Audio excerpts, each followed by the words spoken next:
बिस्मिल्लाहिर्रहमानिर्रहीम।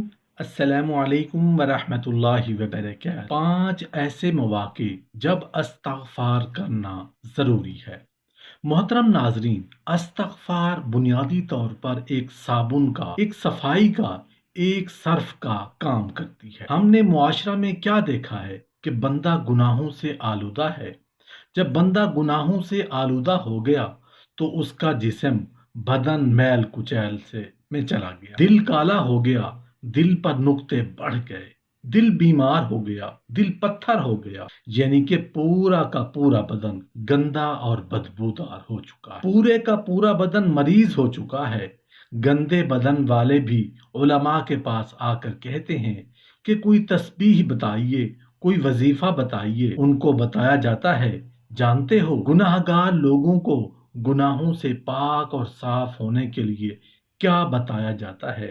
गुनाहों से आलूदा जिस्मों को नीट एंड क्लीन करने के लिए उलमा क्या तजवीज़ करती हैं, ये भी हम आपको इस वीडियो में इंशाअल्लाह बताएंगे। इससे पहले हम इस चीज़ को पढ़ और सीख लेते हैं, समझ लेते हैं कि वो कौन से 5 ऐसे मौके हैं जब इस्तग़फ़ार करना ज़रूरी है। 5 मौके में से पहला मौका जब इस्तग़फ़ार करना ज़रूरी है वो है इबादत की अंजाम दही के बाद। इबादत की अंजाम दही के बाद इस्तग़फ़ार करना इसलिए मुस्तहब है कि इबादत की अदायगी में कमी और कुताही को हो जाती है। इस्तग़फ़ार की कमी और कुताही का कफ़ारा बन जाता है। इरशाद रब्बानी है, सुम्मा अफ़ीज़ू मिन हैसु अफ़ाज़न नासु वस्तग़फ़िरुल्लाह इन्नल्लाह गफ़ूरुर रहीम। फिर जहां से सब लोग लौटें वहीं से तुम भी लौटो और अल्लाह से बख्शिश मांगो, बेशक अल्लाह बहुत बख्शने वाला, बहुत रहम करने वाला है। 5 मौके में से दूसरा मौका जब इस्तग़फ़ार करना जरूरी है वो है वक्त सहर। वल मुस्तग़फ़िरीना बिल असहार, और सहरी के औकात में बख्शिश तलब करने वाले हैं। सहरी का वक्त गुनाहों से मुआफ़ी यानी इस्तग़फ़ार करने का बेहतरीन वक्त होता है। 5 मौके में से तीसरा मौका जब इस्तग़फ़ार करना ज़रूरी है वो है मजलिस के इख्तिताम पर। हज़रत अबू हुरैरा रज़ियल्लाहु अन्हु से रिवायत है कि नबी करीम सल्लल्लाहु अलैहि वसल्लम ने फरमाया, जो शख्स किसी मजलिस में बैठता है और वहाँ वो बहुत गुल उठाता है, शोर शराबा करता है, फिर वो मजलिस में से उठने से पहले ये दुआ पढ़ता है तो मजलिस में उससे जो कुछ सरजद हुआ था वो मुआफ कर दिया जाता है। सुब्हानक अल्लाहुम्मा व बिहम्दिका अशहदु अल्ला इलाहा इल्लल्लाह अंत अस्तगफिरुका व अतूबु इलैक। पाक है तू ऐ अल्लाह अपनी तारीफ के साथ, मैं शहादत देता हूँ कि तेरे सिवा कोई इबादत के लायक नहीं, मैं तुझसे मुआफ़ी चाहता हूँ और तेरे हुजूर तौबा करता हूँ। 5 मौके में से चौथा मौका जब इस्तग़फ़ार करना ज़रूरी है वो है मैयत की तदफीन के वक्त। हज़रत उस्मान बिन अफ़्फ़ान रज़ियल्लाहु अन्हु से रिवायत है कि नबी करीम सल्लल्लाहु अलैहि वसल्लम जब मैयत की तदफीन से फरागत पा लेते तो वहीं ठहरते और फरमाते, अपने भाई के लिए मग़फ़िरत मांगो और उसके लिए साबित कदमी का सवाल करो क्योंकि अब उससे पूछ गुछ की जा रही है। हज़रत लुक़मान रहमतुल्लाह अलैह ने अपने फर्जंद से फरमाया, प्यारे बेटे, कुछ घड़ियां ऐसी हैं जिनमें अल्लाह ताला किसी साइल को नामुराद नहीं लौटाता, इसलिए इस्तग़फ़ार कसरत से किया करो। 5 मौके में से पांचवा मौका जब इस्तग़फ़ार करना जरूरी है वो है गुनाह सरजद होने के फौरी बाद। किसी इंसान से अगर कोई गुनाह सरजद हो जाए, गलती हो जाए, कमी कुताही हो जाए, जाने अनजाने में कोई सगीरा और कबीरा गुनाह हो जाए तो फौरी तौर पर पहली फुर्सत में इस्तग़फ़ार करनी चाहिए।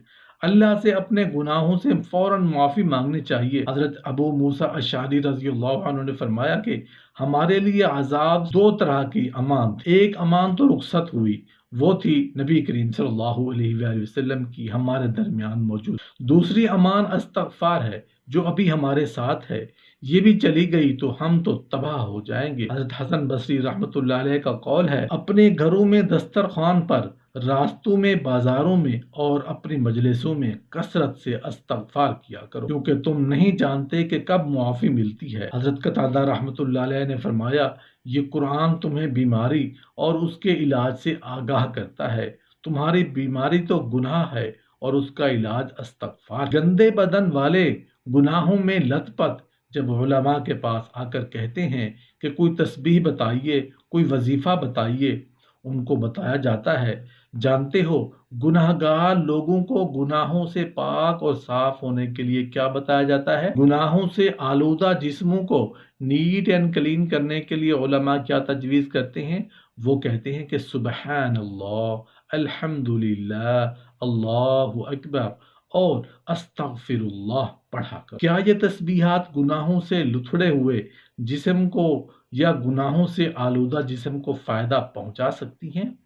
اس کی مثال محدثین نے یوں بیان کی ہے کہ یہ جو استغفار ہے بنیادی طور پر صابن اور صرف کا کردار ادا کرتا ہے۔ آپ کا جسم، دل، دماغ، کپڑے میل کچیل سے بھر جائیں، گندے غلیظ ہو جائیں تو استغفار کرتے رہیں تو اللہ تعالیٰ اس گندگی کو دور کر دے گا۔ اب ان کپڑوں پر چاہیے کہ اب اس پر خوشبو بھی لگے، پرفیوم بھی لگے، وہ پرفیوم تسبیحات اللہ اکبر ولا حول ولا قوت الا باللہ العلی العظیم اور درود پاک۔ اگر ایک بندہ کوشش کرے کہ میں صرف تسبیحات سے ہی کام چلا لوں تو اس طرح کام نہیں چل سکتا۔ جیسا کہ گندے کپڑے پر جتنا مرضی پرفیوم یا خوشبو چھڑک دیں تو وہ خوشبو کتنی دیر بعد غائب ہو جائے گی، چند لمحوں کے بعد، کیونکہ اس کا اثر نہیں رہے گا۔ ابتدا اس سے کرنی چاہیے، میں نے کثرت کے ساتھ استغفر اللہ الذی لا الہ الا هو الحی القیوم واتوب الیہ پڑھنا ہے۔ اس کو پڑھنے میں سے کوئی خاص ٹائم بھی نہیں لگتا۔ جس بندے کو یہ پڑھنے کی عادت ہو جائے تو اس کو ٹائم کا معلوم بھی نہیں ہوتا۔ بات صرف نیت کی ہے، سوال بھی اللہ سے، مانگنا بھی اللہ سے۔ آپ اگر استغفر اللہ پڑھیں تو 1 منٹ کے اندر اندر آپ پوری تسبیح پڑھ سکتے ہیں۔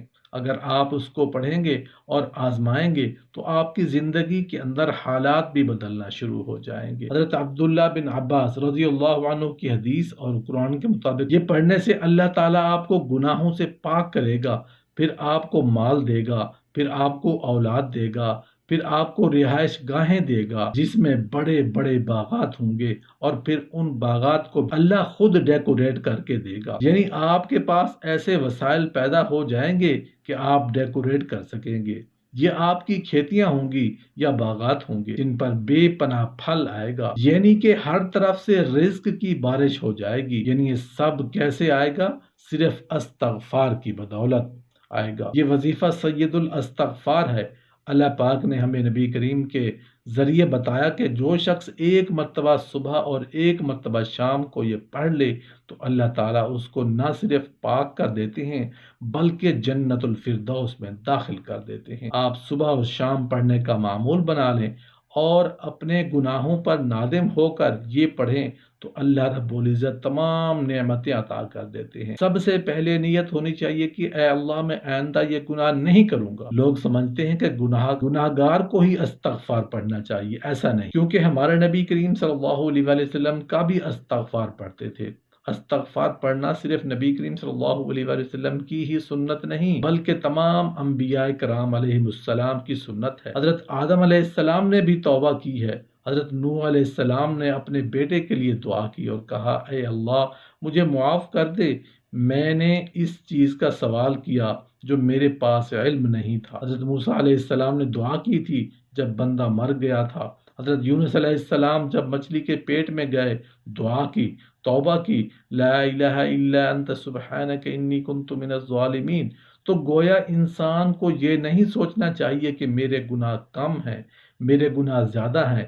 ہر بندے کو توبہ کرنی چاہیے، اے اللہ ہماری ظاہری اور پوشیدہ تمام گناہوں کو معاف فرما، آمین یا رب العالمین۔